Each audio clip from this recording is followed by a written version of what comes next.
All right, hello everybody. Welcome to the February 23rd, 2025 Transportation Committee hearing.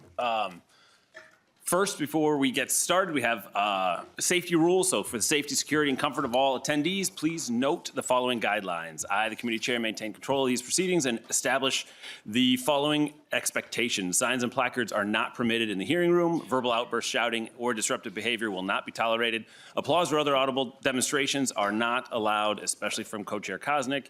For safety reasons, standing or sitting in walkways and aisles, or standing or obstructing at your chair is prohibited. If you require any accommodation, please speak to our sergeant staff.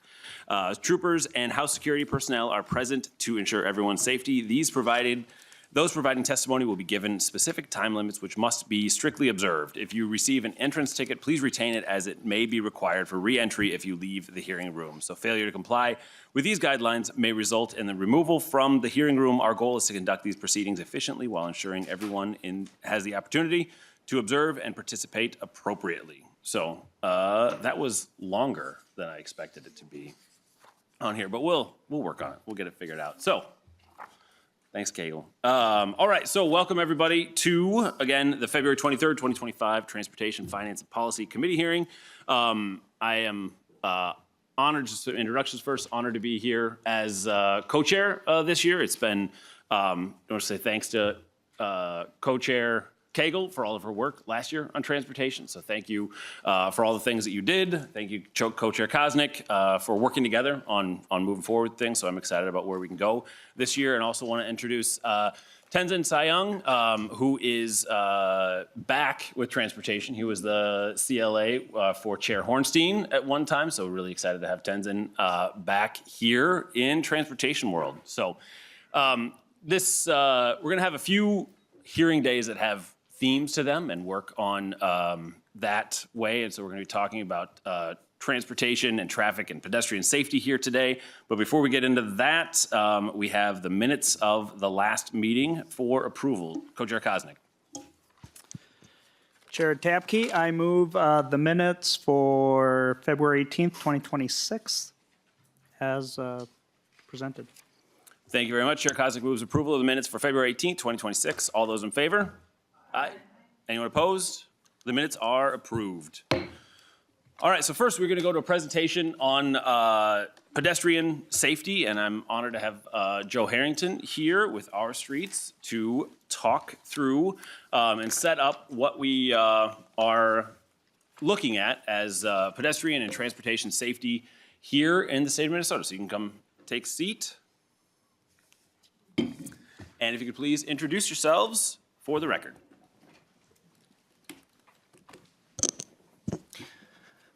Thank you, Mr. Chair, and good afternoon, members. My name is Joe Harrington. I'm the policy manager at Our Streets. We're a Minnesota transportation advocacy nonprofit that aims to build safe and sustainable transportation systems in vibrant communities across the state.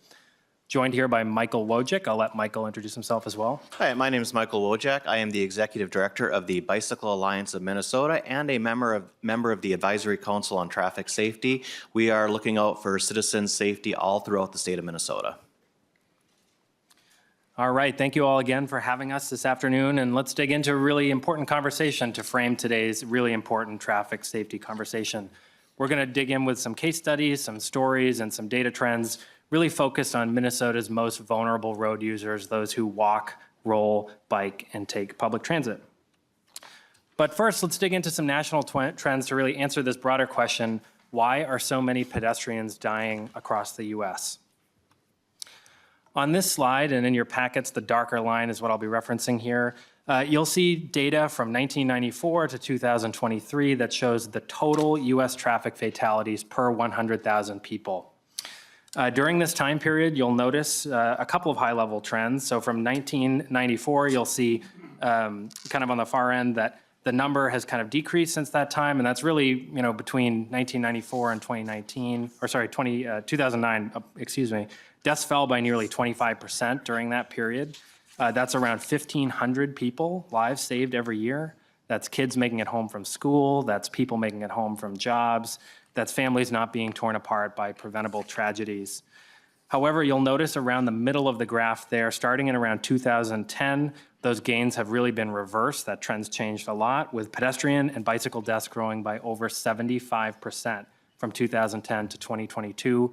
It's really at a crisis level. That's 4,000 additional people per year across the US, or around 8,000 total, who are dying during these preventable tragedies. And it's unlike anything we're seeing in developed nations around the world. There's no single factor that's really shaping this crisis. And again, you can see that change over time from 2010 onward and really growing during the pandemic.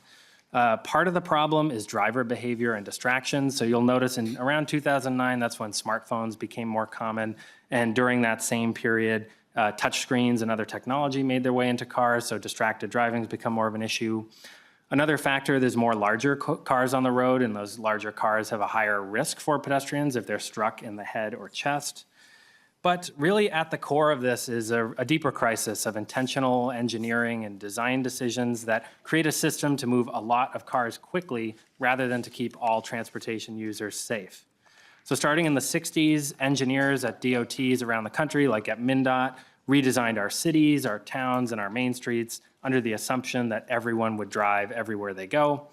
And in places like Minnesota, that actually hasn't turned out to be the case. 1 in 3 people statewide today don't drive to access work, school, daily needs, and opportunity.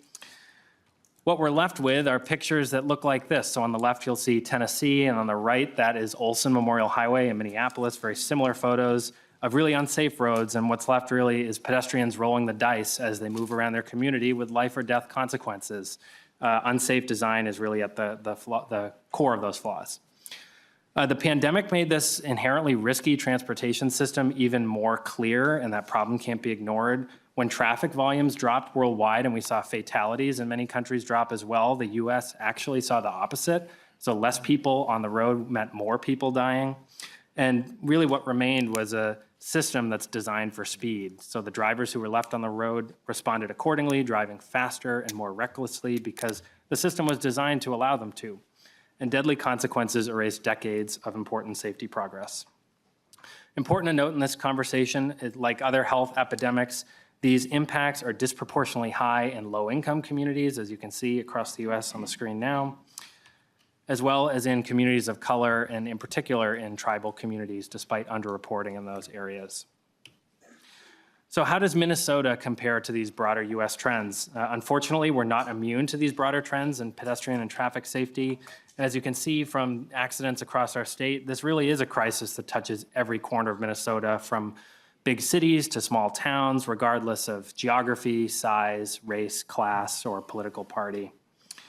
Digging into the fatality data from Minnesota, overall road fatalities spiked during the pandemic and peaked in 2021, but even recent years like 2024 were nearly as deadly, and 2025, last year, even though it saw less fatalities, is more of an outlier than progress towards meeting our 2030 goal of less than 225 fatalities per year. Looking specifically at bicycle and pedestrian fatalities, you'll see that those have also remained stubbornly high across Minnesota.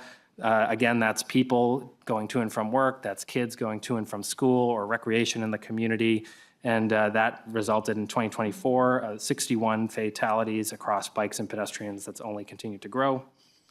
And the same can be said about serious injuries for those same users. Important to note that despite being significantly safer than driving, transit riders also face a significant risk when walking to and from transit stops.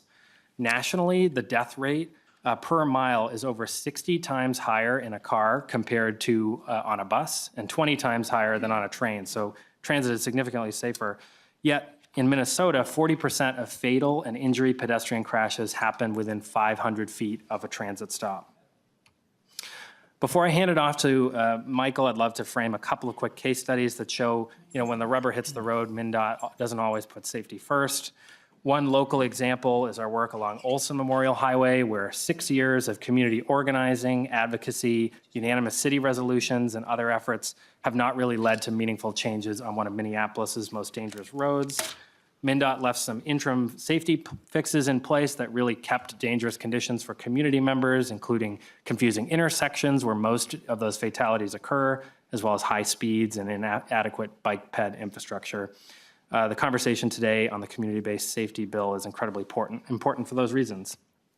And looking at large regionally important projects, this trend is similar. So on Rethinking I-94, a large regional project, cost upwards in the billions, you can see they only included 2 criteria that regards safety when deciding between investment approaches, which again, safety should be the top priority for road users and communities along those roads.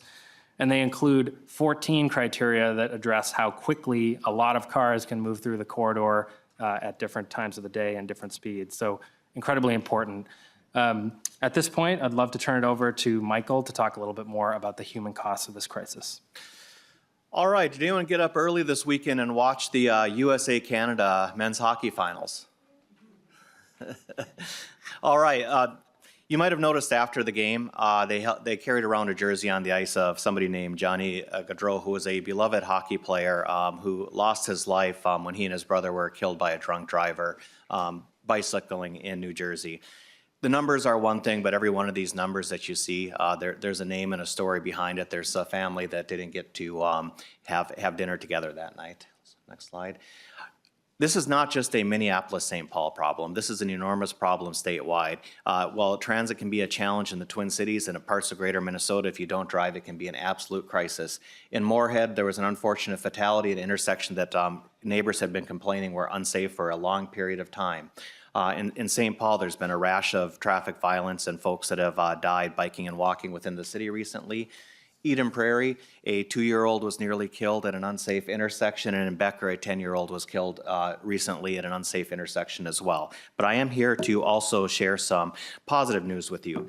First of all, 2 things can be true. Minnesota can be among the best in the nation at transportation design and traffic safety, and we can be woefully inadequate in terms of what we need to do to protect people. I believe that both of those things are true. I can also tell you that there is plenty of money in transportation already to build safer roadways. This isn't about a lack of resources, this is about a lack of policy direction.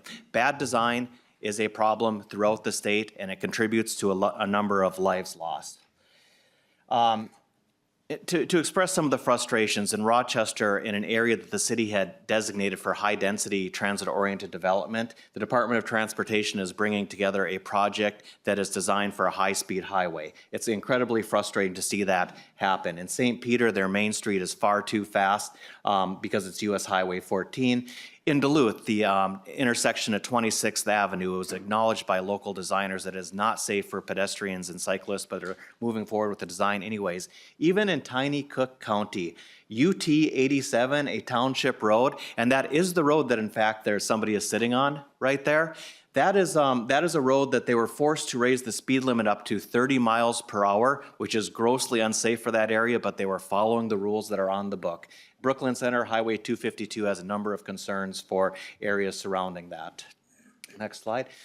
The solutions can be incredibly inexpensive, but they're often not allowed. What you're seeing there is a raised crosswalk, which does a fantastic job of slowing traffic fatalities. All those fatalities that I showed you earlier was a situation where this likely would have prevented that tragedy from happening. However, this is largely prohibited by our current Department of Transportation state aid standards and most places where this would be beneficial.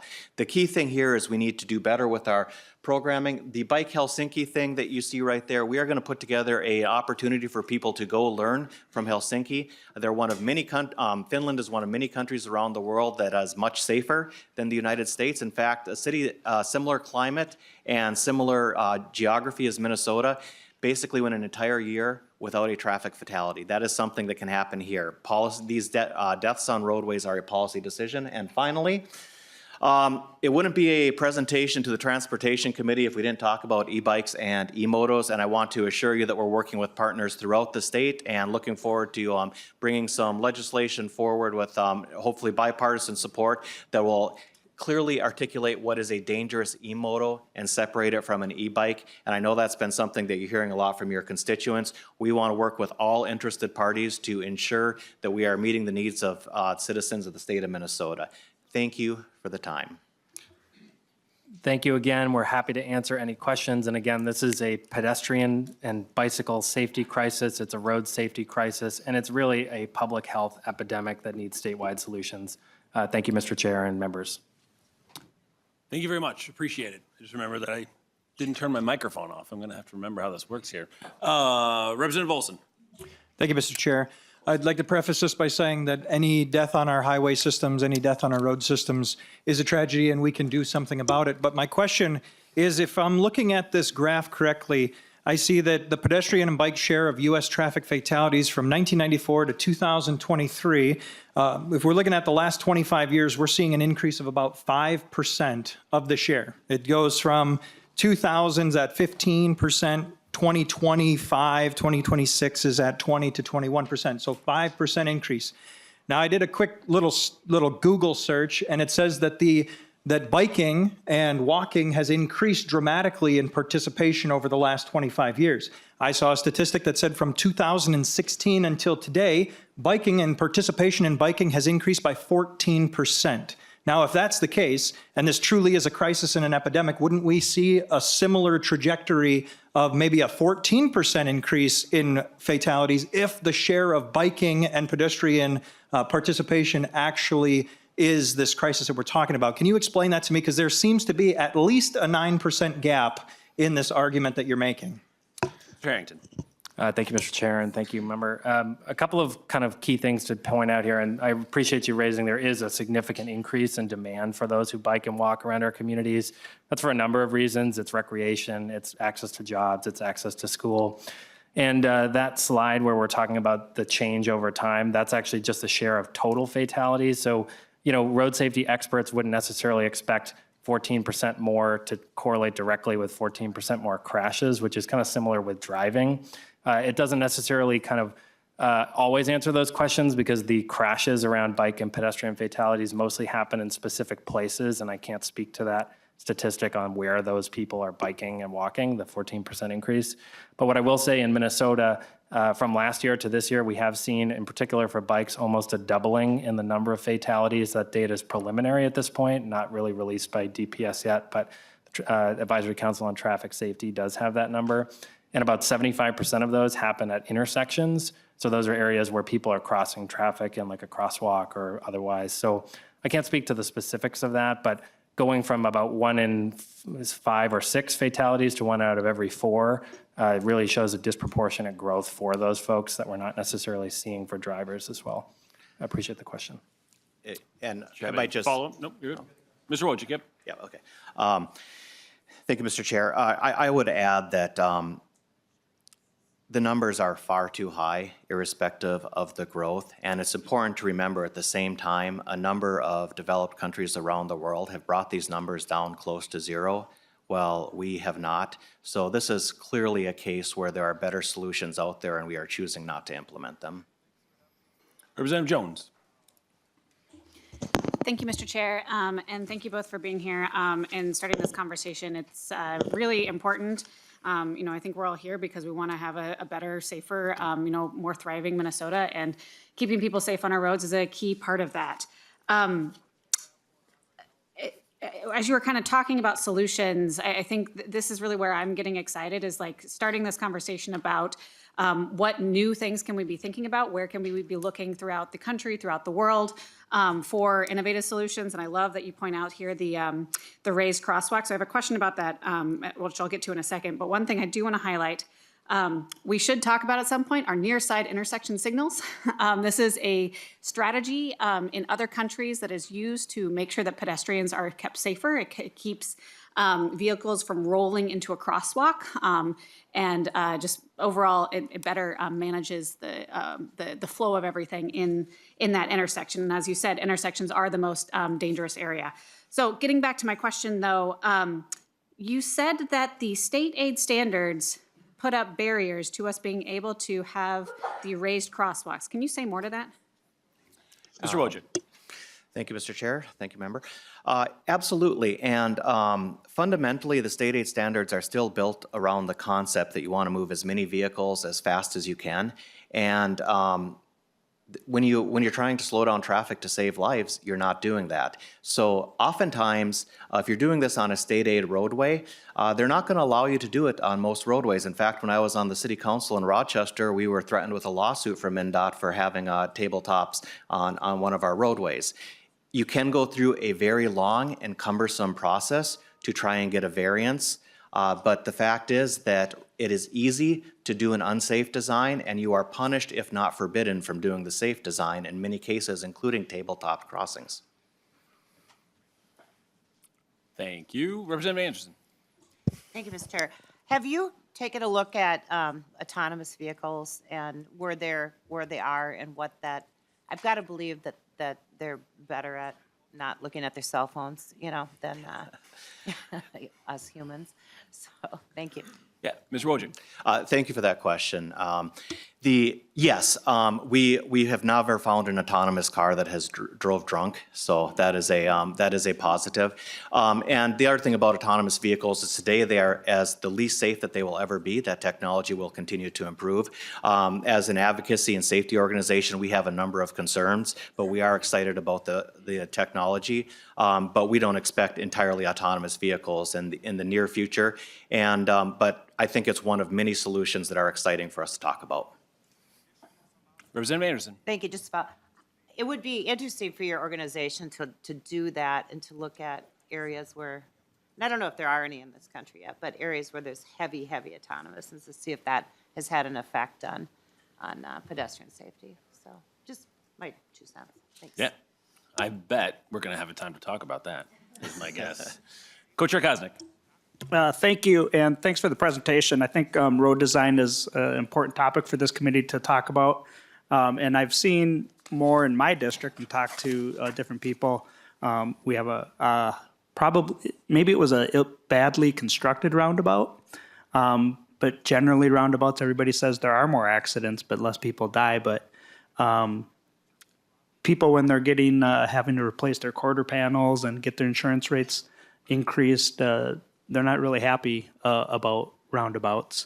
And so I think there needs to be better discussion and engineering, and I don't think we're the experts to do that in that regard. But another one was along Cedar Avenue, where they elongate kind of the tabletop that you just mentioned.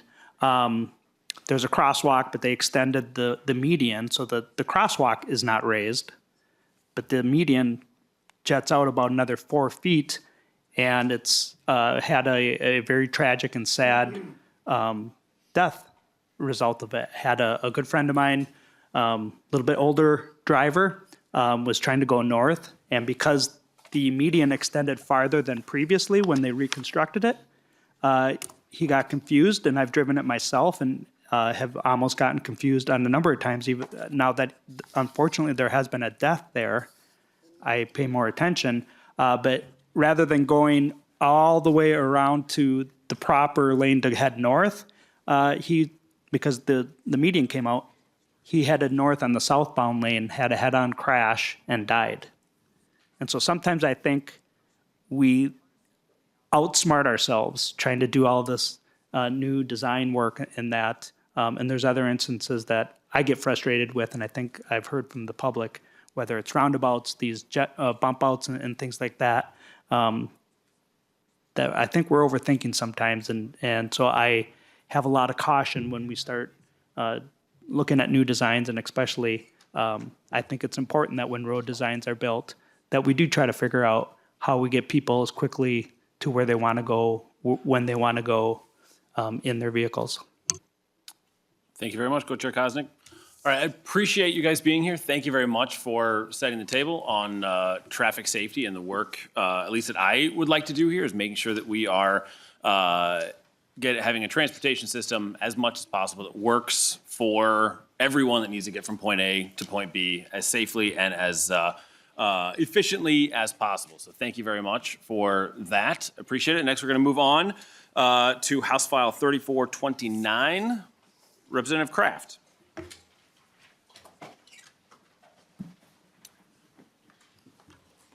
And just as you are getting situated here, Chair Koznick and I have talked about this. This bill does have a fiscal note to it, and so it does have some finance, but it also has some other stops to make. And so we have discussed this, and I commit to making sure that this comes back to transportation. And so it is a transportation bill. And moving forward, Chair Koznick, do you have anything you'd like to add to that?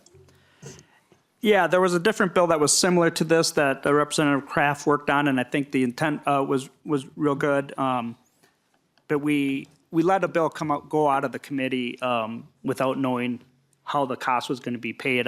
There is a fund dedicated or identified here, and so I want the bill to come back to the Transportation Committee as a courtesy.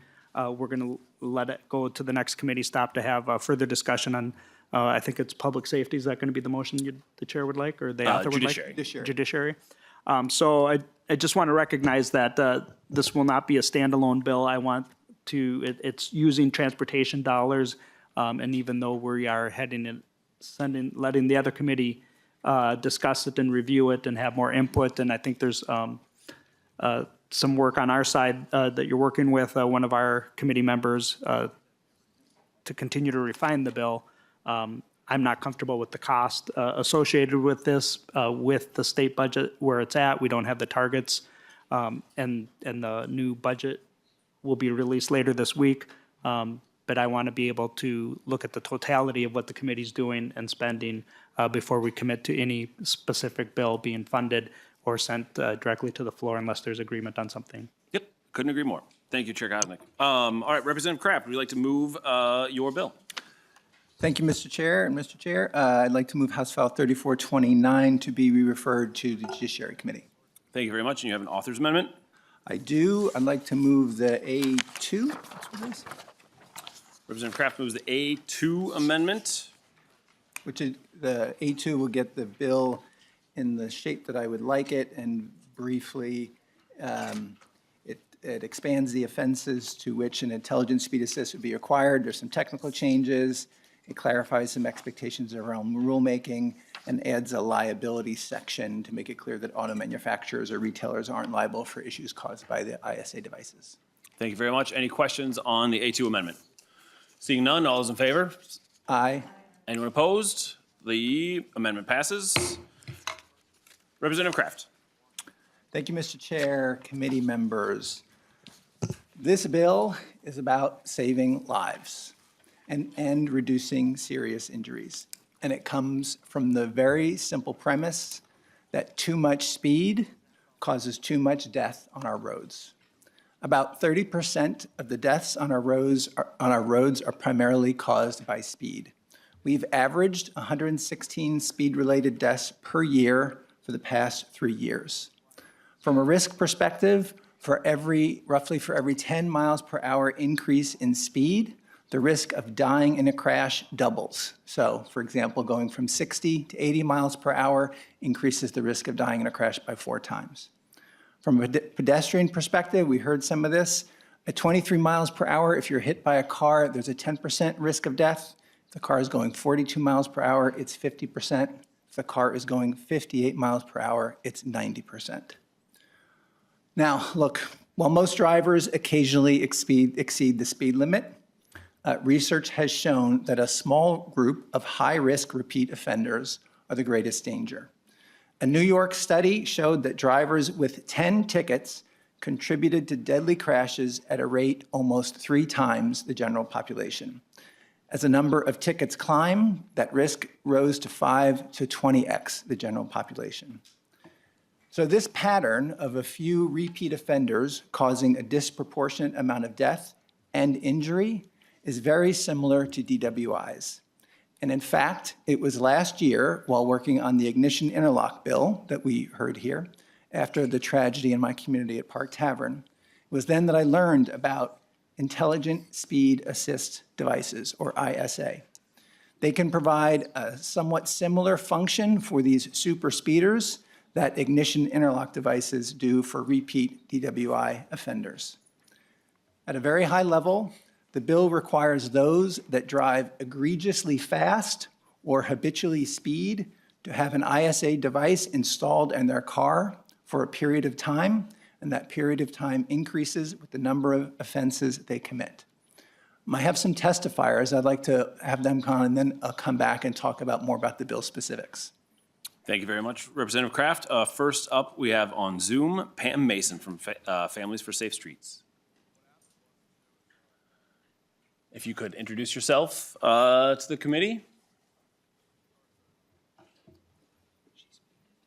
Pam, evidently you're muted.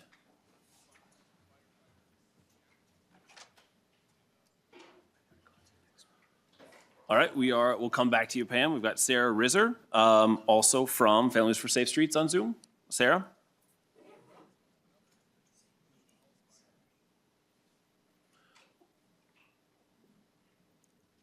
Sarah. I see. There you go. Come back to you, Pam. We've got Sarah Rizzer, also, oh, we've got a delay. Perfect. Sarah, you're on. From Families for Safe Streets on Zoom. Sarah? Yeah.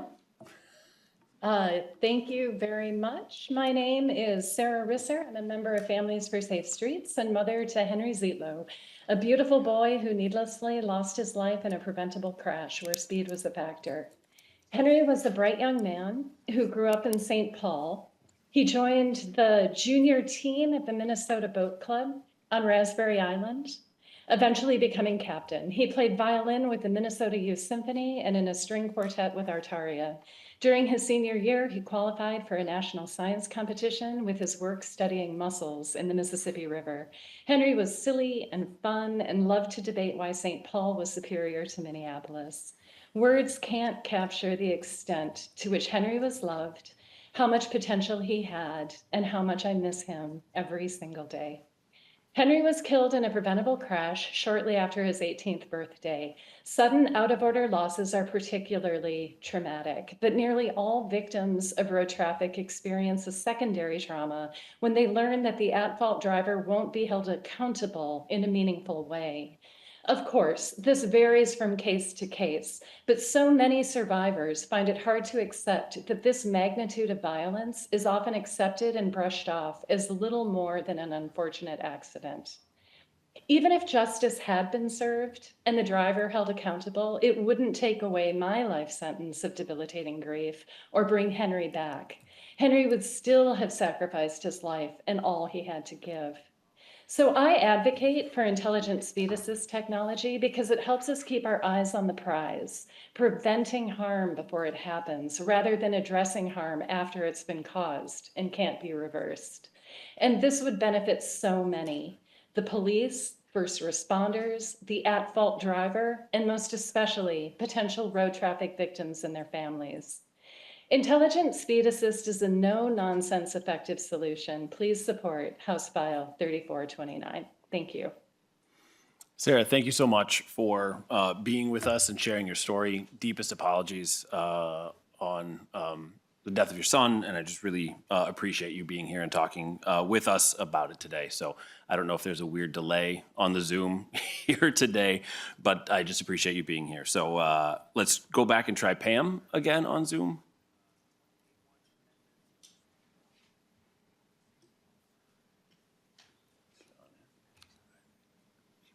Okay, Pam, we'll come back to you at some time, so we'll just try and connect there. So Julie?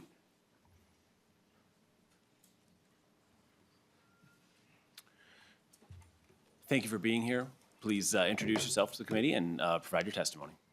Thank you, Chair Tabke, members of the committee, Representative Kraft. I'm Julie Risser. I serve on Edina City Council. January 14th, 2019, a reckless driver killed my nephew, Henry Zietlow. Speed factored into the crash. Excessive speed is a public health crisis. I know this personally and strongly encourage you to pass the Stop Super Speeders bill. I got the call when I was at an MCAD faculty lunch. I walked away from the table, away from my colleagues, into an exhibit space. There, my world changed. There's been a crash. We lost Henry. Words cause physical change. I disassociated. Details still seared in my brain. The carpet pattern, the gray concrete. Somehow I got back to my colleagues in the table. I saw my hand floating up to tap a colleague's shoulder. I knew I had to leave. I was messed up and I couldn't drive. Henry was home from his first semester at Bowdoin College. He had a great sense of humor. The last time I saw him alive was Christmas Day. He wore pajamas. Families for Safe Streets members know a small, high-risk subset of drivers repeatedly caught speeding are responsible for a disproportionate number of fatalities and serious crashes. June 16th, 2023, a man released for hit and run exited 35W at over 100 miles per hour, his foot pressing the accelerator to the floor. He crashed into a car on Lake Street, instantly killing 5 young women, all active in their communities, loved, talented, and eager to start careers in the health and education fields. One, Sabrina Lee, an Edina High School graduate, only 17 years old. September 1st, 2024, a drunk driver sped into the Park Tavern patio, killing 2 people, one a mother of 3, injuring at least a dozen more. One, Edina High School graduate, Theo Larson, also my neighbor who I watched grow up, now with traumatic brain injury that he has wrestled with. I was driving down Wooddale, and a young man sailed in front of my car on rollerblades with a hockey stick, pursuing a tennis ball. He went right in front of my car, but I was following the 25-mile-per-hour speed limit. I stopped. He was okay. I was rattled. He was not. Too many drivers move extremely fast, posing hazards to all of us. House File 3429 offers common sense technology that will make Minnesota roads safer. Please support it. Thank you. Thank you so much. And again, deepest sympathies on your loss. Pam, I understand that you're back on Zoom. If you could unmute.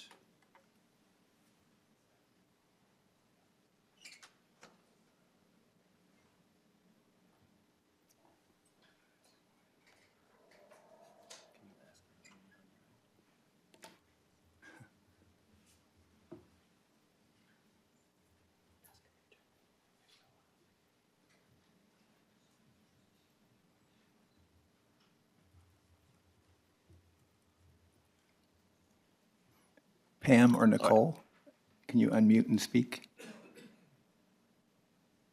There. Pam, it looks like you are unmuted there. If you could just begin your testimony.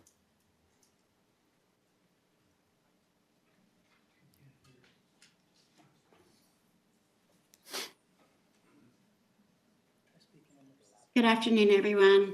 My name is Pam Mason, and thank you, Chair and members, for the opportunity to speak. I'm a member of Family for Safe Streets, people whose lives have been shattered by traffic violence, and I'm here to urge you to please pass the Stop Super Speeders bill and require intelligent speed assistance technology for habitual and reckless drivers. If it weren't for a speeding, distracted, and negligent driver, I wouldn't be testifying, nor would I be having to do it virtually here in Iowa, where I'm temporarily living to be close to my son, Austin, who now resides in a specialty hospital and fights every day to get the complex medical care that he needs. On September 25th, 2021, my 19-year-old son, Austin, walked into the kitchen as I was doing dishes, wrapped me in this bear hug, and kissed me 3 times on my left cheek. He said that he and his best friend, Rashawn, were going to go on a bicycle ride, and when they got back, they would make turkey spaghetti. And I kissed him back, and I said, "Be careful." And he said, "Mama, I always am. I got the best mama." And little did I know that that would be the last time I would hear his voice, feel him give me that bear hug or walk away. I had no idea that that would be the last time I would hear those words. You see, on their way home, a speeding driver struck Austin on his bicycle in the crosswalk at a Plymouth, in Plymouth. And a witness described my son as being catapulted in the air, flipping around like a rag doll before lying on his back. Bicycle parts and his shoes were scattered across the intersection.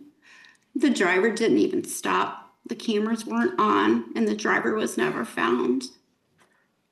As a result, Austin is blind, nonverbal, quadriplegic, and lives with a severe traumatic brain injury.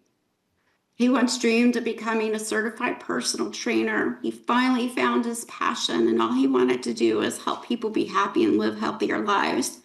He was adored by his friends and his family. He was funny, he was active, he was silly. We used to ride our bikes for miles and walk in the park with our dog. And sometimes we would just go swinging, and those moments are gone forever.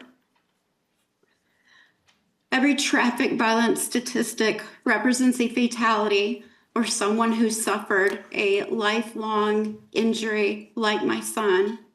And families like ours, families that are part of Families for Safe Streets, we feel this pain every single day. And none of us will have the opportunity to know what could have become of our children. Super speeders need life-saving technology that prevents them from endangering others, just like drunk drivers do when we think about the interlock devices. This legislation, while it won't solve every problem, we have to start somewhere. We have to start somewhere and help save more lives, protect families, and make Minnesota roads safer. You have the power and the responsibility to act. So I really appreciate your time and commitment to keeping Minnesota safe. And thank you for the opportunity to testify again today. Thank you. Thank you so much for being here with us today, Pam. I really appreciate it, and deepest sympathies on the injuries your son has suffered. And then last testifier we have is Ian Thomas from America Walks.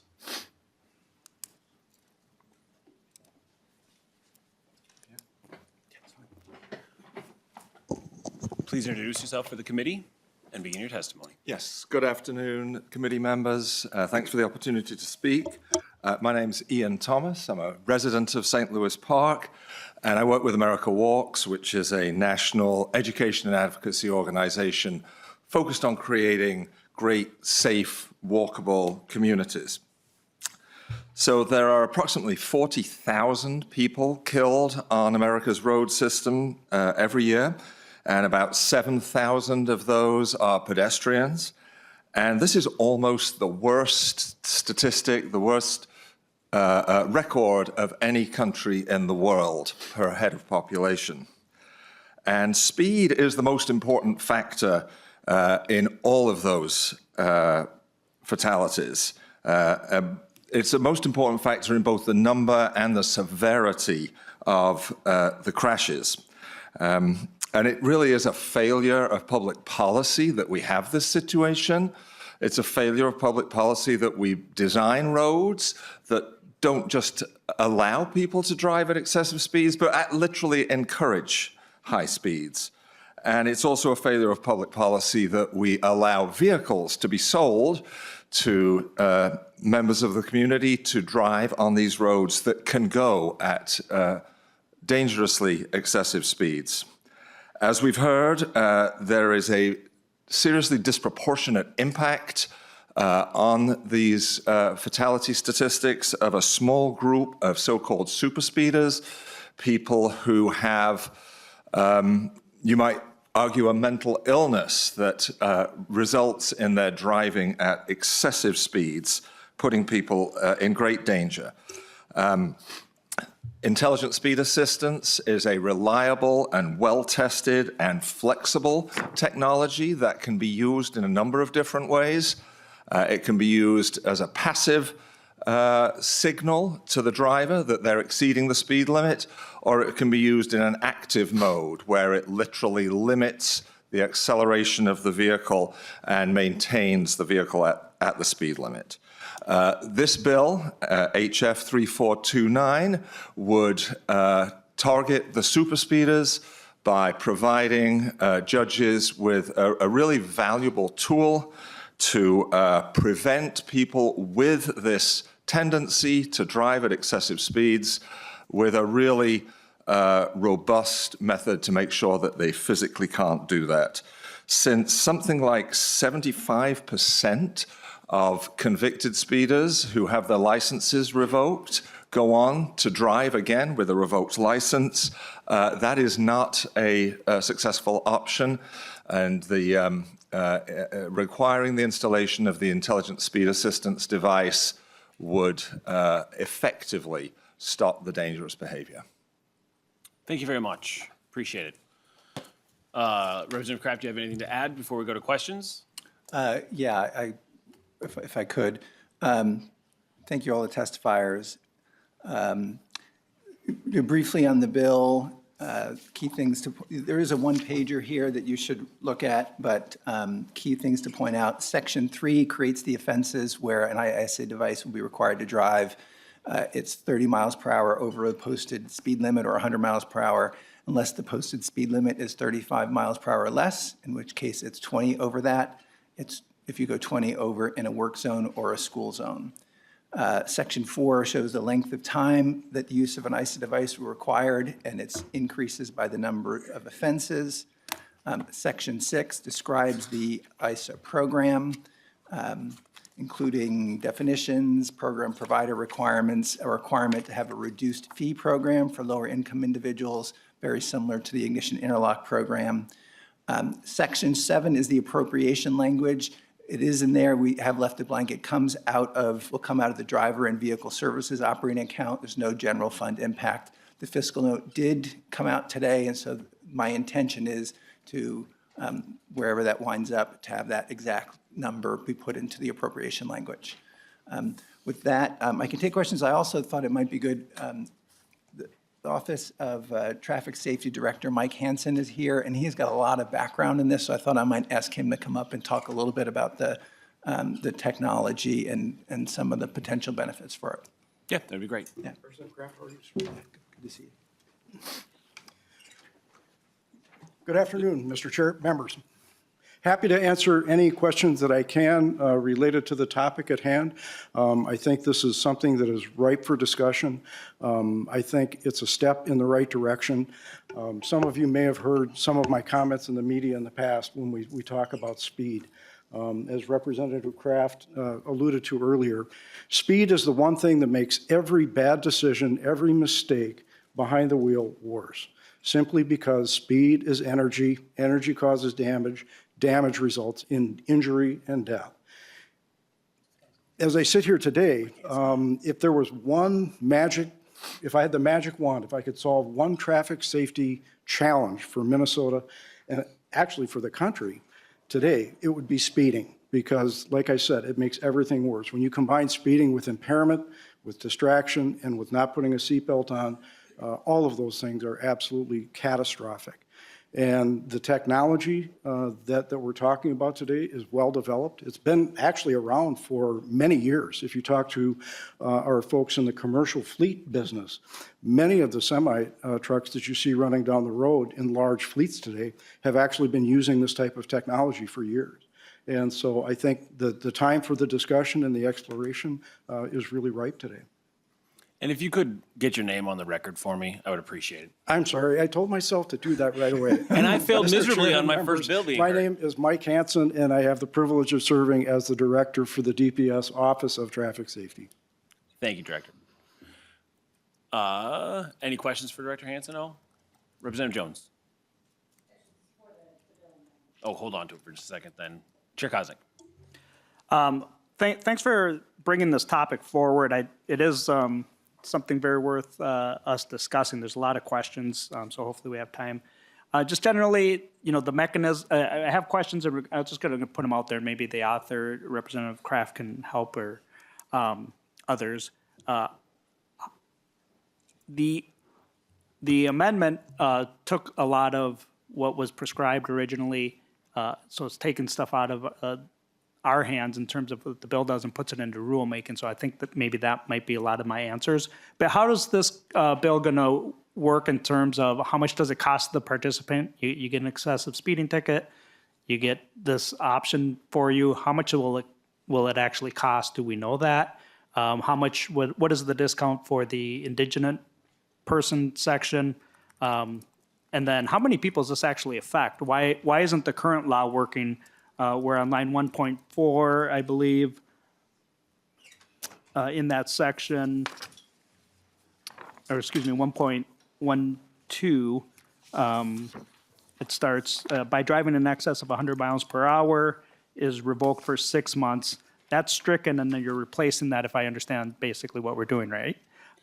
Why isn't that working necessarily? And do we know how many speeders there were, like, pre-COVID in 2018, and then in the last 2 years, 23 and 24, do we know how many excessive speeding people are there that this would affect? So threw a lot at you, just the sake of time. That was a lot. But if you could kind of, address the, how the bill is going to work and those kind of questions for us, and I know my members have other questions too. Get your cousin. Were those questions were any of those for Director Hansen? I don't want to keep him up there if he's not. Well, Director Hansen might be able to tell us how many, what the recent excessive speeding tickets were like in the most recent years, pre-COVID, and then to now. So how many people this would affect, and then the author can direct them to whoever's best qualified to. We'll start with talk to Representative those. Kraft. Mr. Chair, Representative Koznick, I don't have the fresh numbers in front of me, but what I can tell you from previous testimony and previous looks at that data, pre-COVID, across the state, just speaking with the State Patrol, they would issue between 400, 450 tickets a year for somebody exceeding 100 miles per hour. Post-COVID, that number doubled and then some beyond that to well over 1,000 violations a year. And that's just the state troopers out there that are reporting those numbers. We've seen some declines in that from what I'm understanding anecdotally, talking with the patrol and with our other law enforcement partners out there. But we still have a tremendous issue with those super speeders out there. And certainly those ones over 100 miles an hour, they certainly grab those attention. But I'm aware of several instances in cities where vehicles are being clocked at 70, 80 miles an hour in 30-mile-an-hour zones. And those types of behaviors just are continuing. When COVID came along, a lot of bad habits developed because the roads opened up and there was a lot more lane space to use and abuse. And quite honestly, some of those habits have just outlasted the pandemic and continue to plague us today. Representative Kraft. Thank you, Mr. Chair and Chair Koznick. I have some other specific data from 2024 that I got from DPS on this. At that time, 539 for speed in excess of 100 miles per hour and 1,352 35 miles per hour or greater, right? The other piece to this is that if you look in the fiscal note, it talks about the number of individuals I think that this will address, and it says roughly 13,000. This also addresses people that habitually speed, that get 3 speeding tickets in 12 months. And that would also count as a offense that would be subject to an ISA guideline. You talked about cost. This doesn't address traffic ticket cost. This is trying to address, as with the ignition interlock bill, it didn't address the criminal penalties. This doesn't address that. This tries to address getting at a way of addressing behavior. The approach of 6 months suspension of license, what we've seen in both this space and ignition interlock, people that have their license suspended very often will drive anyway, to the tune of roughly 75%. So what this says is rather than crossing our fingers and hoping that they're not going to drive, we're going to say, look, your license is revoked. Your way of getting it back is to have one of these ISA devices installed on your vehicle. And that, it turns out to be a better way of affecting behavioral change. You asked the question about indigent folks, about low-income individuals. In the ignition interlock space, it's about half is the cost, and that's with the provider that does it. It's not to the state. There's third-party providers. So the bill says that it should be at least that should be half of what it would cost. There isn't a number yet because the service doesn't exist in the state. From a rulemaking perspective, I thought about this as well. In this program, if anything we've learned from the ignition interlock is there's a lot of really specific details about how the devices work and how they're tuned and what happens if someone has like it stops working. That to put all of that in legislation seemed to me to be potentially unworkable, but also maybe unwise because it's the level of flexibility that you would want the department to have to do it. So that's why I went down the rulemaking with rulemaking direction, especially with everything we learned in the ISA space. Did I address your questions? Chair Koznick, you have any other follow-up? Yeah, just to clarify, so we don't know if someone goes on this program, gets excessive speeding, they get offered, you get your choice, right? Either revoke or this program, or are we just doing this program? We don't know how much that will be, if it's like $600 or $500. That's what I'm trying to figure out. Yeah, yes, the way it works is when you get one of these, your license is revoked, and then to get it back, you can either leave it out for a period of time, or you can go down this path. To get your license reinstated, the reinstatement fee is, I believe, is $30 in this space. It's much higher in the DWI space. But the cost of the program then, we don't know for sure, but it'll probably be something in the neighborhood of the ignition interlock or a bit less, because there's not the same. With ignition interlock, you put the device in and it has to be calibrated every 60 days. There's no calibration needed. It's really just putting it in and taking it out. Chair Koznick. Thank you for clarifying that. So we don't know what the cost is of the program. Do we have an idea even? Like roughly? I think there's only 2 other states that do this right now. I don't know what they charge.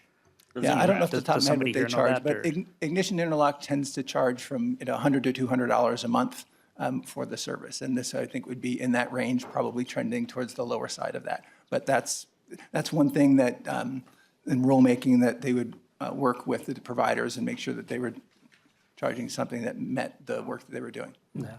I appreciate the honesty and the dialogue. As a legislator, this is our job to kind of know these things, and I like to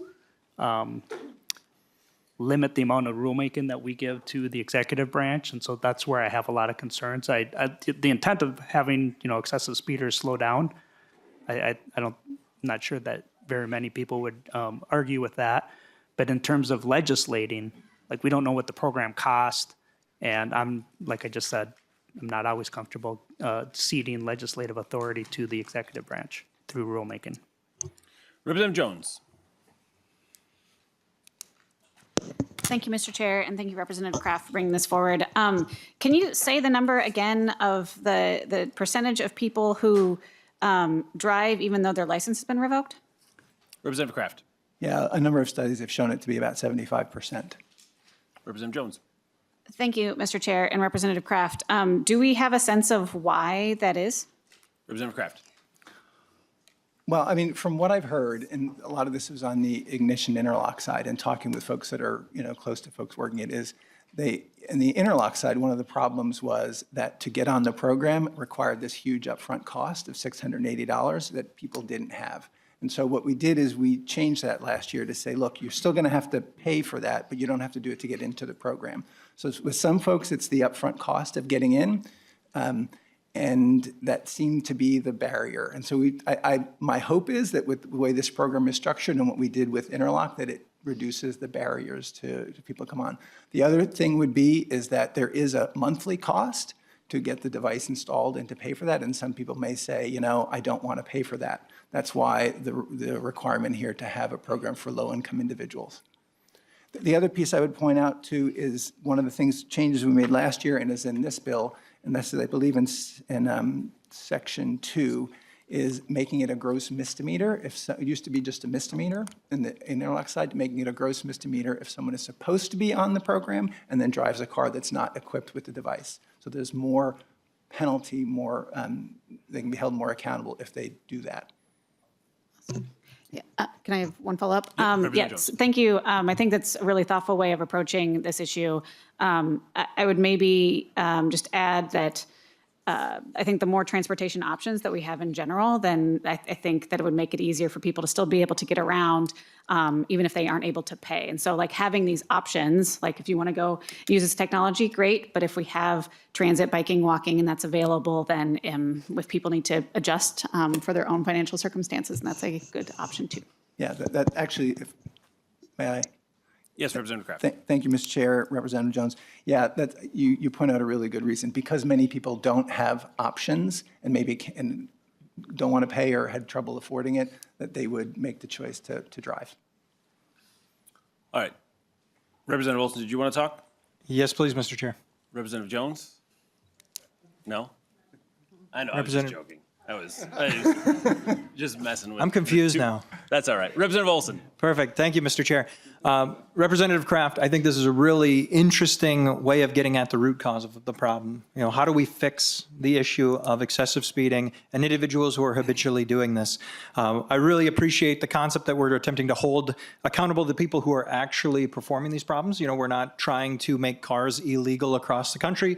We're not trying to outlaw a specific type of gasoline or something, trying to get at an overarching statement. We are getting to the root cause of the problem and saying, how do we save people's lives while not restricting the freedoms of other human beings? I think it's common sense. An individual called this potentially a mental illness of driving excessively over and over and over again. You know, there's all across our society, you can see instances where these individuals habitually commit the same crime over and over and over again. And by stopping that, we protect people's freedom. So I'm really encouraged by the direction in which this bill is going, holding people accountable for their own personal actions.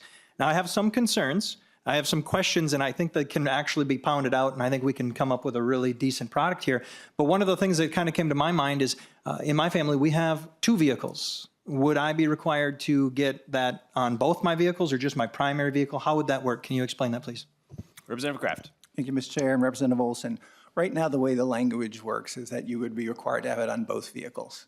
You could make a point saying, you know, only on the vehicle that you're driving, you're not driving another one, but right now the language says you're required to have it on both vehicles that you own.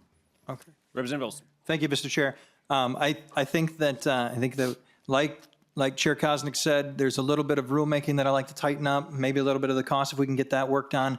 I think the concept is stellar. Holding people accountable for their own personal actions, not this blanket one-size-fits-all policy, will, in my opinion, and I think the data will prove that it'll save people's lives. And I think that's the direction that we need to go as a society, realizing that we hold people accountable for their actions. We don't hold society accountable for other people's actions. I can't tell you how many push-ups I've had to do in the Army because someone ruined it for me, and I'm tired of that. I don't think it's an appropriate way of legislating. It might be the appropriate way to do it in the Army. It's not the appropriate way of doing it as a state. Thanks so much. Representative Murphy. Thank you, Mr. Chair. Thank you, Representative Kraft. My question is just a little bit about the 75% of people that reoffend or drive again, that drive when they don't have a license.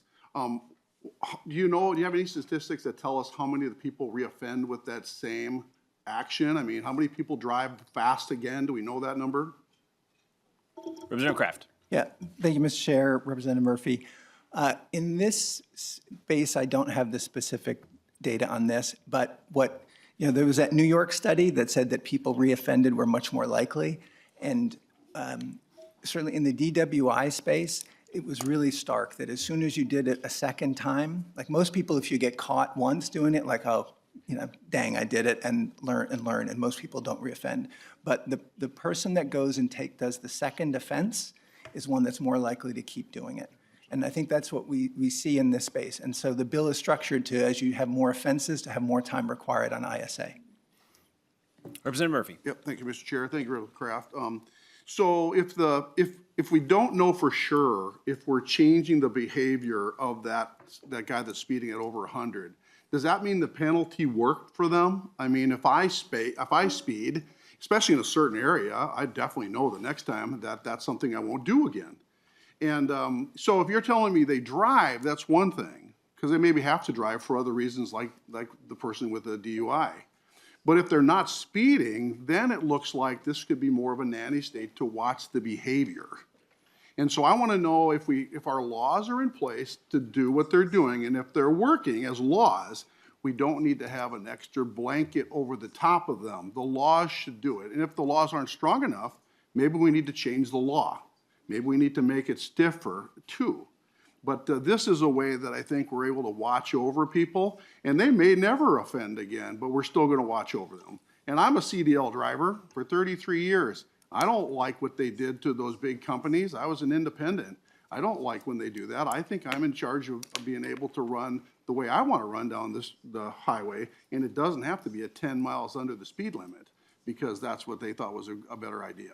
So anyway, respond to that if you can. Thanks. And just so everybody knows, we're going to need to wrap this up pretty quickly here. We've got a couple of the bills we want to get through today, but this is a really important, big topic that I'm glad everyone's having a good, solid discussion on it, but let's tighten it up a little bit. Representative Kraft. Yeah, thank you, Mr. Chair, Representative Murphy. A key thing about this technology, there's no watching that's happening, right? The technology knows where you are and in the car and knows the speed limit and then limits you from going over that speed limit. There's no one else watching to see where, what's happening here. And I understand your point, but these are people that have demonstrated dangerous behavior life-taking behavior on our roads. And from a public safety perspective, I am absolutely fine with saying, you know what, because you've demonstrated this, and maybe you've repeatedly demonstrated this, that we need to put something on your car to keep the rest of the public safe. I think that's a position I'm very happy to take. Thank you, Mr. Chair. Thank you. Representative Myers. Thank you, Mr. Chair. Thank you, Representative Kraft. Let me first out say, Director Hansen, thank you for, I think the call that we had was last week to just to get a little, get my feet wet a little bit. I was, also appreciative of Representative Kraft. Previous work and this work, I know we've had several conversations back and forth, and even this weekend, trying to work on some of this language. I do, again, appreciate the steps you took with the amendment. Adding some of the stuff in there. My hope is that we can continue to have these conversations. I think we're sitting here, everybody knows that we have a tie and we're all trying to get something across the finish line. Don't know what that version's going to look like, but my hope is that we can continue, working forward, to get something in place. Thank you. Representative Anderson. I'll be brief. I've seen these people on the freeway. They're on 694, 494. It's insane, and I have noticed it's a little less, and it's worse during the day because I think the freeways are open. So, have you thought? I mean, I think people that do this regularly, they should be thrown away in jail and throw away the key. I mean, I'm not even sure that they should have, the ability to put this on their car. I mean, it's that, if you're consistently doing that. So I support the way you're going, with this. So I'm going to, again, I'm not a big fan of creating another program. I am a huge fan of increasing the penalties for excess speeding. So I hope you keep working on the bill, and I know Representative Myers is working on it with you, and, you've got a few more committee stops. So, but I will give you a yes because I think it's good to go a little bit and do something about this. So, thank you. Thank you, Representative Anderson. I neglected to ask if there's anybody in the audience that would like to testify on this. Thank you very much for not testifying on this, and so we can just making sure we covered that. So I just want to say thank you very much, Representative Kraft, for all of your work on this. This is a really important topic. It's really important to safety, and I just appreciate this. I'd also, and you and I have talked about this previously, I'd like you to also, as we continue to move this forward, to find out ways where we can, whether it's within the context of this bill or other bills, for also addressing reckless driving at the same time, and people who are avoiding stopping or not stopping at red lights, and those things that we know are causing a lot of pedestrian and bike and other drivers and other passengers within vehicles deaths and injuries as well. So I just appreciate you and all of your testifiers who have been here talking about this today. So with that, will you renew your motion, and any closing comments? Yeah, thank you, Mr. Chair, and thank you everyone in the committee for really appreciate the thorough discussion. I think it's making the bill better. I'm open to all the conversations. And but I do want to say thank you to the testifiers. As a parent, to hear those stories is just gut-wrenching, and we can save lives with this. And so I think it's imperative on us to try to do this. So thank you all. Thank you. With that, Representative Kraft renews his motion that House File 3429 as amended be re-referred to Judiciary and Finance and Civil Law Committee. All those in favor say aye. Aye. Anyone opposed? The motion passes. All right, we're going to change the order up a little bit here and skip my bill for right now and head to House File 3431, Representative Sencer-Mura.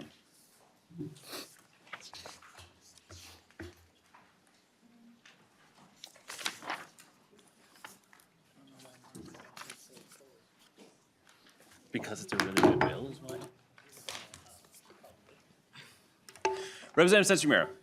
Thank you, Chair Tepke. I believe we are referring this to the Judiciary Committee, is that correct? Yep. So if you'll move your bill, Representative Sencer-Mura moves that House File 3431 be referred to the Judiciary, Finance, and Civil Law Committee. Please explain your bill. Thank you. So co-chairs Tapke and Kosnick and committee members, I am here today to talk about House File 3431, which would expand the current traffic safety camera pilot that is happening currently in Minneapolis and Mendota Heights due to legislation passed in the 2024 session. I come to this bill with a simple premise that I believe we are in somewhat of an abusive relationship with our cars, in which we accept a lot of bad things that happen from cars that we would not accept in other circumstances. To give an example, earlier we had a presentation where a woman's face was up there just a few days ago, blocks from the Capitol. Lisa Gougier, who was a St. Paul resident, was hit and run. She passed away this weekend. She was the third pedestrian killed this year in St. Paul. I agree with the premise from Joe Harrington and the presentation earlier that most of the work we should be doing in this committee is really on road design. How do we design our streets in a safer way? Because right now our roads and our streets are designed to get people in and out as fast as possible. And that is a goal that is just fundamentally, I don't think, compatible with the way that we want to value human lives. But in the meantime, while we are working on designing our streets to be safer, we can take steps to make our roads safer even if we can't redesign them. We just heard an option from Representative Kraft, and I do believe that traffic safety cameras are another option that we should be considering. We passed in 2024 the bill to do a pilot program of traffic safety cameras in Minneapolis and Mendota Heights. Those programs and those pilots have been in play for a few months, and we have really strong data to show that people are driving safer when they know cameras are out there, when they know that they are being watched, and when they know that there will be consequences for their driving. I know that there have been concerns with this bill in the past around real concerns around surveillance, which have come from both sides of the aisle, right? From some of the most left members of our caucus, some of the most right members of your caucus. I will say we did a lot of work in 2024 on surveillance and making sure that we were keeping the data tight, that we were protecting people's privacy. By the time that we passed the bill, a lot of organizations that normally had concerns were neutral on it, including the ACLU. Another thing that we thought a lot about when we passed the bill in 2024 was to make sure that this was not going to be a cash cow for municipalities. There have been, really bad examples, I think, of some of these traffic safety camera programs in other cities where people's fines are kind of exponentially growing. People that are already marginalized, that live in communities where streets are designed to not be safe, are then getting ticket after ticket, and those fees are growing. So we tried to put in a lot of restrictions there. The point is not for cities to get money from this program. The point is for our roads and our streets to be safer. We also put in a lot of safeguards around the number of cameras. So it is one camera for every 10,000 residents, which means in Minneapolis, I think it's about 40 cameras total as part of the program. And we also thought a lot about how do we make sure that cameras are not just focused in one area, but across cities, across communities, but in the place where they are most needed. So with that, I would like to bring up Ethan Foley from the city of Minneapolis, who has been a really key partner in designing the program there, to talk a little bit about the program in Minneapolis and some of the really strong data we have seen thus far. Thank you. Mr. Foley, thank you very much for being here. Just so everybody knows, we're going to try and keep testimony at about 2-ish minutes for things. If we could do that, I would appreciate it. And please introduce yourself and begin.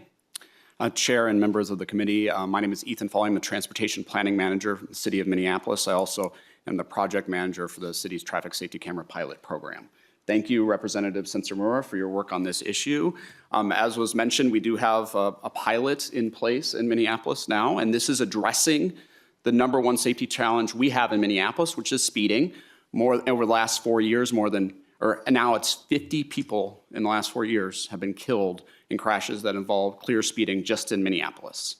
And those are all terrible. They should all be alive today, but it's extra bad that most of those people, they were not speeding themselves. They were killed by someone else who was.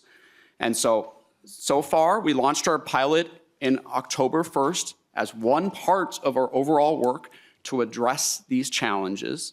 And In the first 3 months since we launched, we saw a 51% reduction in drivers going 10 or more miles an hour over the speed limit at camera locations, and a 58% reduction in drivers going 20 or more miles an hour over the speed limit. We would expect, I expect, based on what we've seen in other cities, that this will continue to go down over time as people get a warning and learn about the program and then do not get another one, which is what we want. I also just want to note, overwhelmingly, people are not going more than 10 miles an hour over the speed limit, right? This is addressing, in Minneapolis now it's addressing less than 1.5% of drivers. And so this really is about addressing, similar to the last bill, folks who are just going too fast and unsafe for the conditions. I want to acknowledge, so we've seen the good early results in Minneapolis. There's also been, this is really proven around the country. So FHWA, the Federal Highway Administration, says that this is, speed safety cameras are a proven safety countermeasure. MnDOT did a study in 2023. They found that every methodologically sound study of speed safety cameras found reductions in speeds, in crashes, in injuries, and deaths. And that just makes sense because you don't want to get a $40 ticket every time you drive down the street, so you slow down just a little bit so you're not going more than 10 miles an hour over the speed limit. And that's what we're seeing so far in Minneapolis. I'll just also point out that there are a lot of protections in place in the bill and in our program locally in Minneapolis, as Representative Sencer-Mura mentioned. And with that, we've seen a significant increase in the support we're hearing from community members. So in engagement we did last year in Minneapolis, we heard supportive comments from more than 80% of people who engaged around our pilot program. Now, I will admit that I get the angry emails, but I only get a couple. Right? Like, since our launch, I think I've gotten like 5. I mean, and I've gotten more saying thank you, and I get messages from people saying, I got this fine, I support this program. And so I think we see that support because of the protections that are in place to make sure that this is truly about addressing the safety challenge and not about those, a revenue generation, and doing it in a way that protects privacy. So thank you very much, and we'd love to see the program permanent. Thank you very much. And our next testifier, are you good with going to the next testifiers? Next testifier, good luck keeping her under 2 minutes or so. To me is Mayor Kali Her from St. Paul.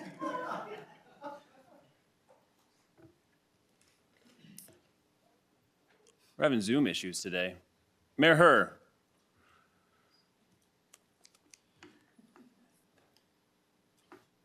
State your name for the record and proceed whenever you are ready.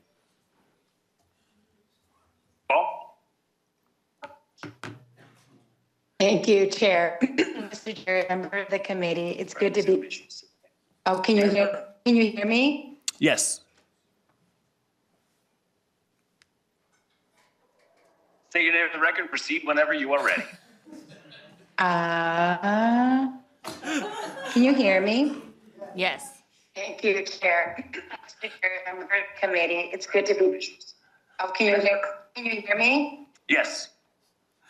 All right, sorry about that, Mr. Chair and members of the committee. I am. Whenever you are ready.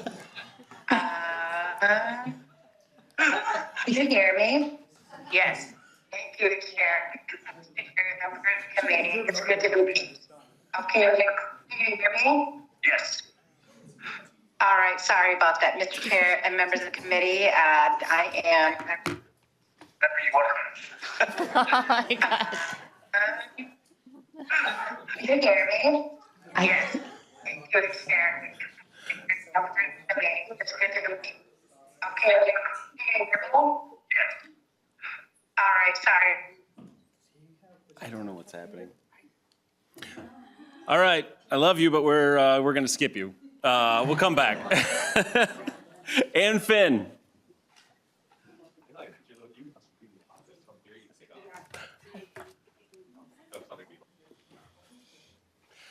Good afternoon, Mr. Chair. Try to beat that.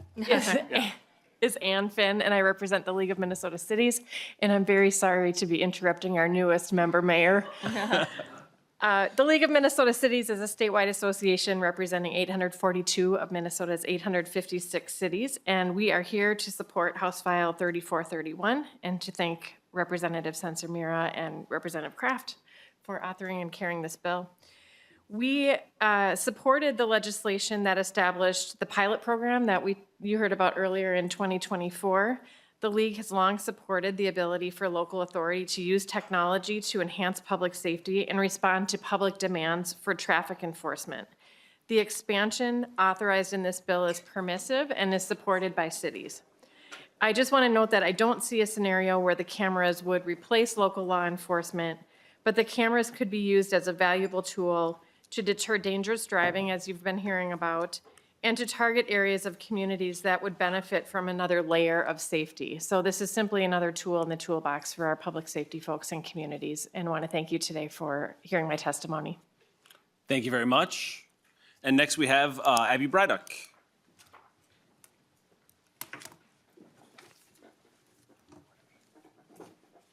Thank you, Mr. Chair and members. My name is Abby Bryduck. I'm the Executive Director of the Minnesota Asphalt Pavement Association, and I'm here to strongly support this bill that would remove the sunset not only on cities, but on MnDOT's work zone speed safety camera program, allowing for that speed enforcement to continue as a permanent tool to reduce speeding and protect workers.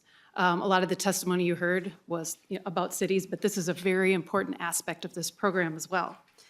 Behind every barricade is a crew member, someone's parent, spouse, or child, working inches from live traffic at highway speeds. Work zones are among the most dangerous environments in our transportation system. I have so many quotes that have actually already been quoted directly, so I won't keep going with those numbers. But speed is consistently identified as a major contributing factor in our severe crashes. And a recent industry survey found that 60% of highway construction firms reported at least one crash into their work zone in the last year, 60%. We've tried signs, we've tried messaging, we've tried asking drivers to slow down, but it hasn't been enough. The reality is there are not enough law enforcement officers to patrol every work zone every day across Minnesota. And traffic stops in high-speed corridors place officers themselves at significant risk, as roadside stops remain one of the most dangerous routine duties in policing. Automated speed enforcement provides consistent, visible enforcement without putting another person on the shoulder of the road. And it works. National and international evaluations have shown speed reductions between 20 and 60% in enforced corridors and reductions in injury crashes, commonly ranging from 15 to 30%, with some studies showing even greater effects. There is no other method of reducing these dangerous situations that is better than speed cameras that we know of. The lower speeds matter, which was discussed by previous testifiers. The relationship between speed and crash severity is not linear, it's exponential. Even modest reductions in speed can significantly reduce fatal and serious injury risk.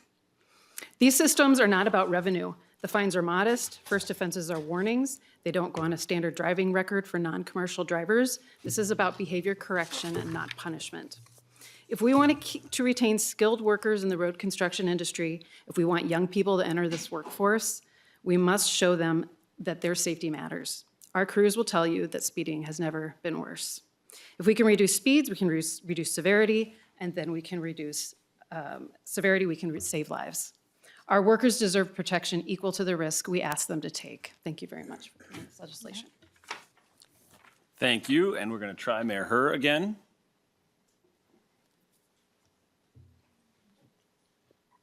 Mr. Chair, members, my name is Khalid Kerr, and I'm the mayor of St. Paul.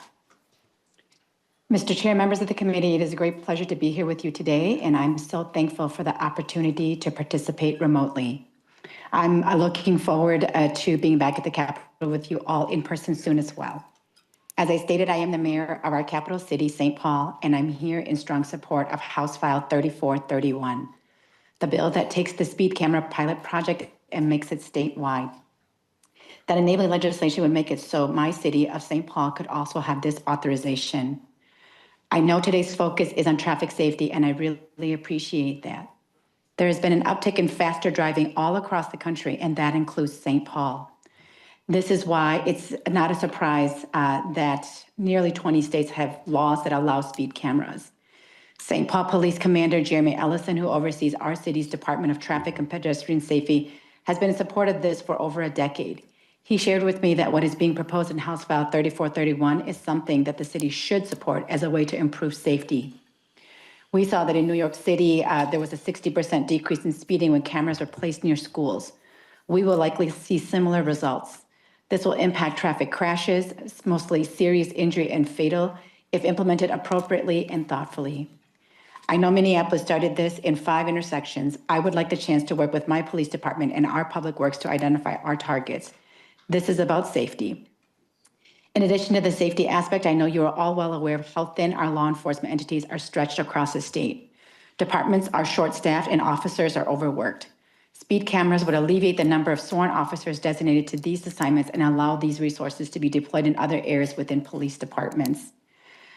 If a pilot is working so well and possibly saving lives and creating additional capacity, I think it is incumbent to think about expanding it, and that's the opportunity you have for the 2026 session.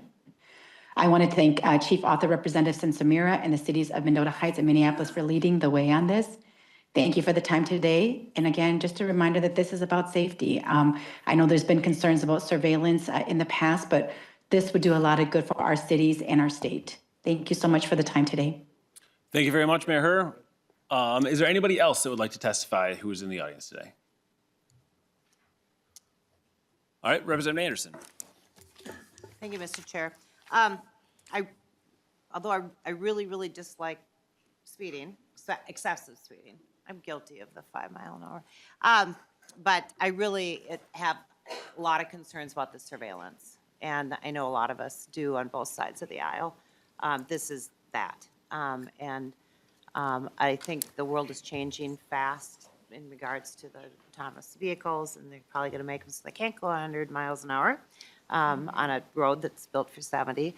And so I'm very reluctant to support the program in the first place, but certainly extend it. Right now, it's going till 2019. That's 3 years from now. So I'm not sure why we're talking about making a decision to go beyond that. So yeah. Thanks.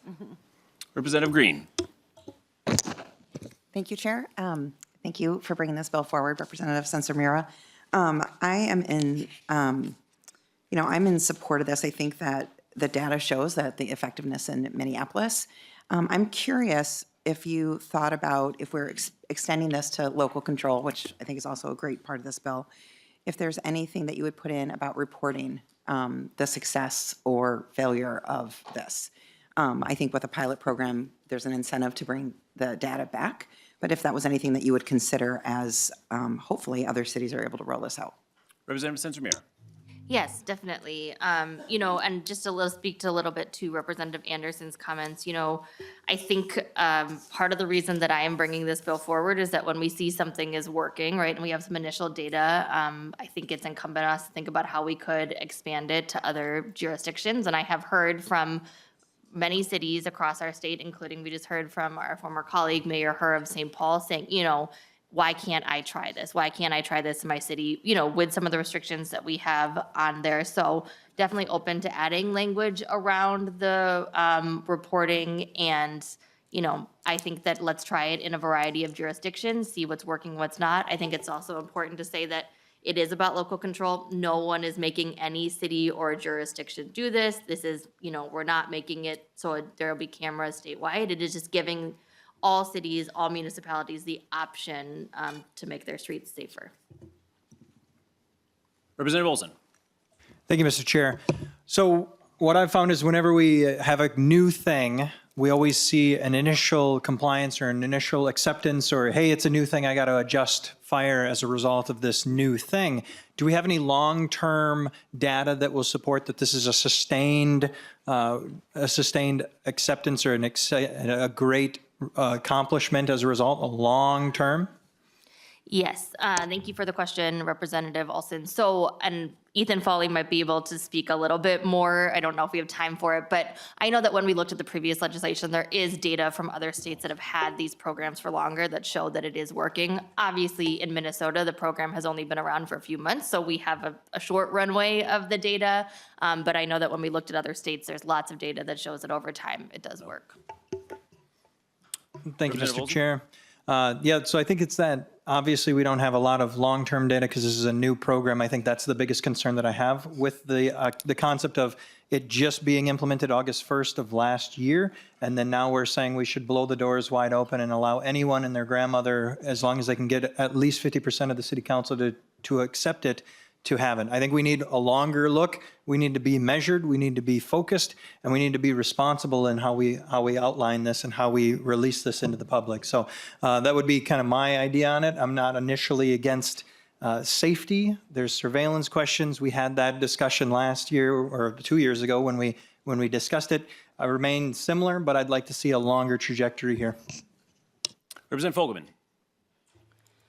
Thank you, Mr. Chair. I guess I agree with everything that Representative Olson said, and I think we do need to not rush the end of the pilot program because, I mean, that's what we put it in place for, and it's not been in place that long. So with that, I'd like to move to lay over the bill, and I request a roll call.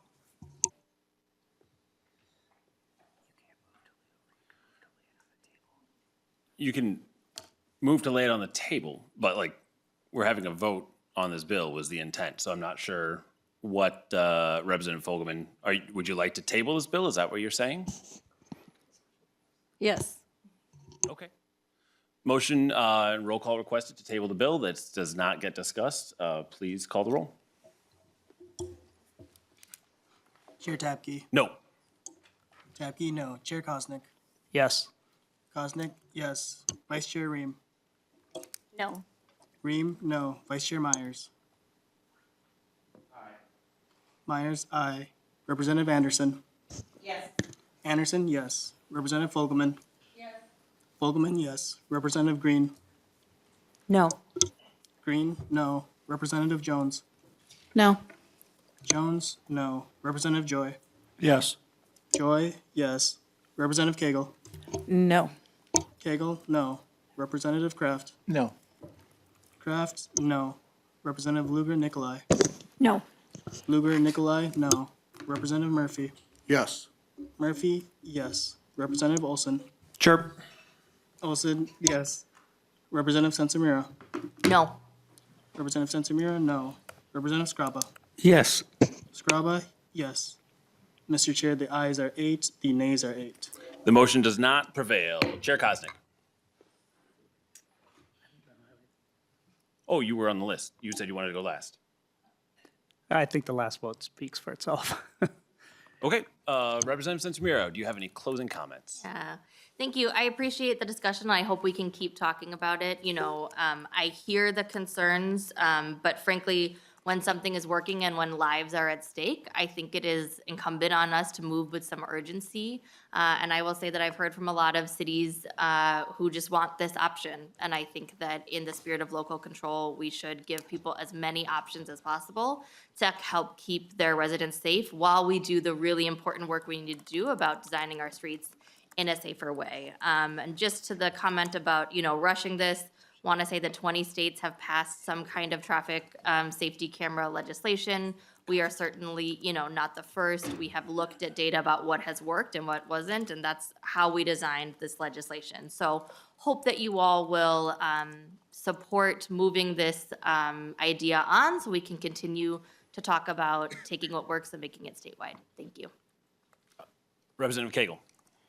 Thank you, Mr. Chair. And because I think the safety of our kids and our families is so important, I'd really like to get it on record on who supports and who doesn't, so I would request a roll call. Roll call has been requested. Do you have anything else you'd like to add? I would encourage our members who do support safety, but we have a pilot program in place that we can collect more data and make sure that this is something we want to do. And we don't see any particular reason to end the pilot early while we collect more data on that. So I would encourage my members to vote no. That being said, I just want to make sure that since we're getting on the record on everything, is that when you have like drug trials and things like that for medical procedures and medicines and that kind of stuff, if something is working well and is proven to be working really well, it is unethical to not allow it to be expanded to other folks to be able to use those types of medications or prescriptions or whatever that may be. And this, to me, seems like a very analogous type of issue where we have instances where we are seeing 51 at 10 miles an hour over, 58% reductions at 20 miles an hour over, which we know is saving people's lives, reducing injuries, and doing a really great job. So I just thank Representative Sencer-Mura for bringing this forward and everyone who has supported it, because we know that this does improve safety. It is proven now, and we should allow it for other folks to be able to use this wherever they want to. It's not being prescriptive and not forcing it on anyone, but allowing them to use it. Please call the roll, Tenzin. Chair Tapke. Aye. Tapke, aye. Chair Koznick. No. Koznick, no. Vice Chair Ream. Ream, aye. Ream, aye. Vice Chair Myers. Myers, nay. Representative Anderson. No. Anderson, no. Representative Fogelman. No. Fogelman, no. Representative Green. Yes. Green, yes. Representative Jones. Aye. Jones, aye. Representative Joy. No. Joy, no. Representative Cagle. Aye. Cagle, aye. Representative Kraft. Aye. Kraft, aye. Representative Lugar Nicolai. Aye. Lugar Nicolai, aye. Representative Murphy. No. Murphy, no. Representative Olson. No. Olson, no. Representative Sencer-Mura. Aye. Sencer-Mura, aye. Representative Scraba. No. Scraba, no. Mr. Chair, the ayes are 8, the nays are 8.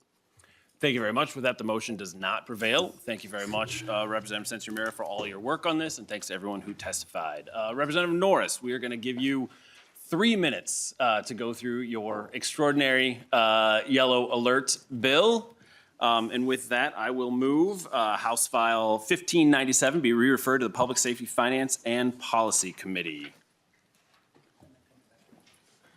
And yes, this one will also come back here as well because it has similar issues, I don't know, similar concerns as we had with Representative Kraft's bill. So Representative Norris, would you please explain your bill?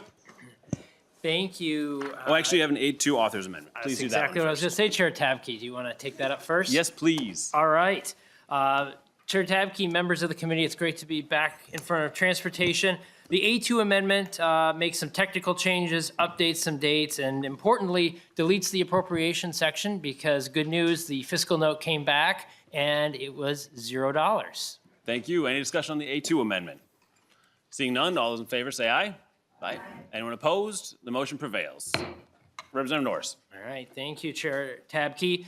So this bill would create a task force to look at establishing yellow alerts here in Minnesota.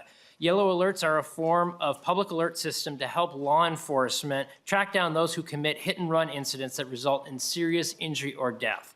They're similar to Amber Alerts for abductions. They've been implemented successfully in states around the country like Colorado and California. And considering that less than 10% of hit and run drivers are arrested and successfully prosecuted in criminal court, this legislation is desperately needed.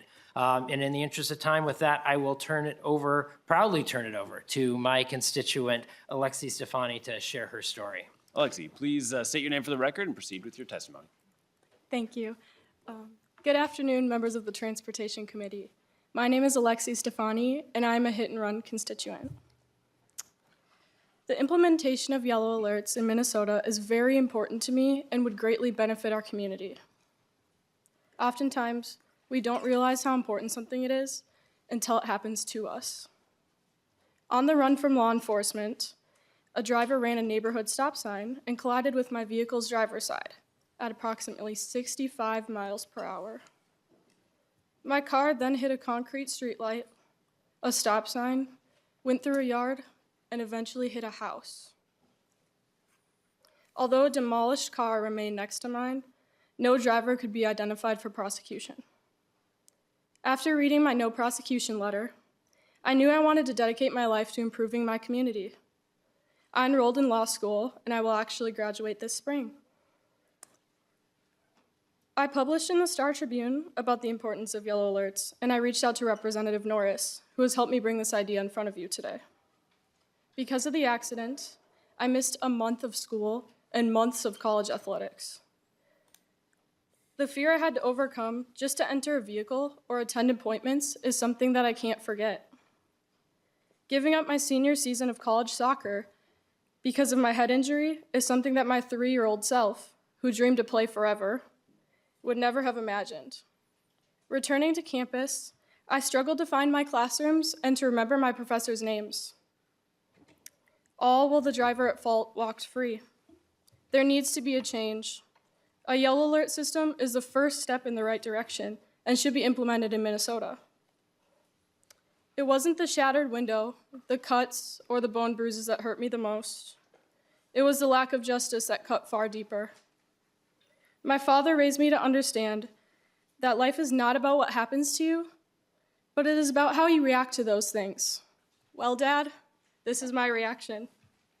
Thank you for your time and for the responsibility you carry in protecting our community. Thank you so much for your testimony, for being here with us today. Representative Norris, do you have any other testifiers or anyone else in the audience? Any questions from the committee on the bill? Representative Koznick.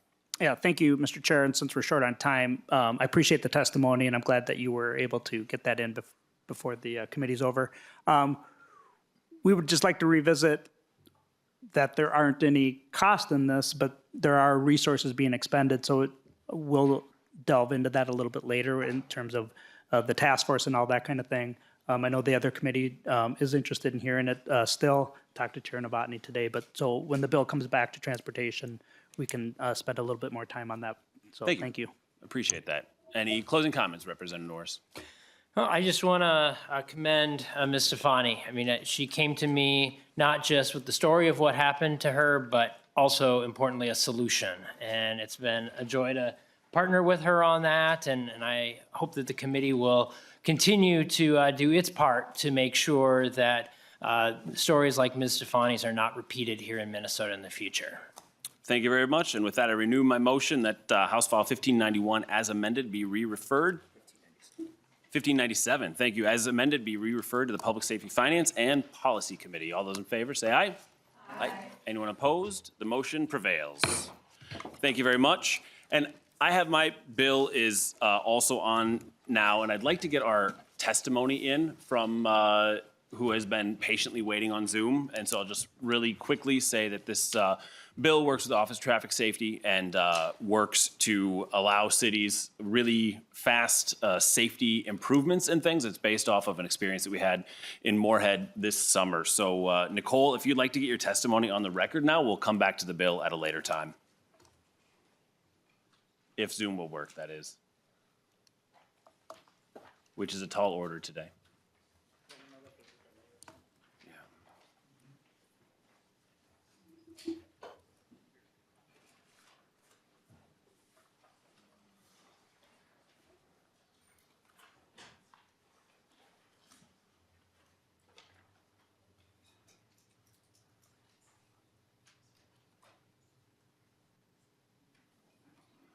All right, we'll go ahead and reschedule for a different time. Nicole, thank you for sitting there through this whole in for us. I apologize, but thank you very much, everyone here today.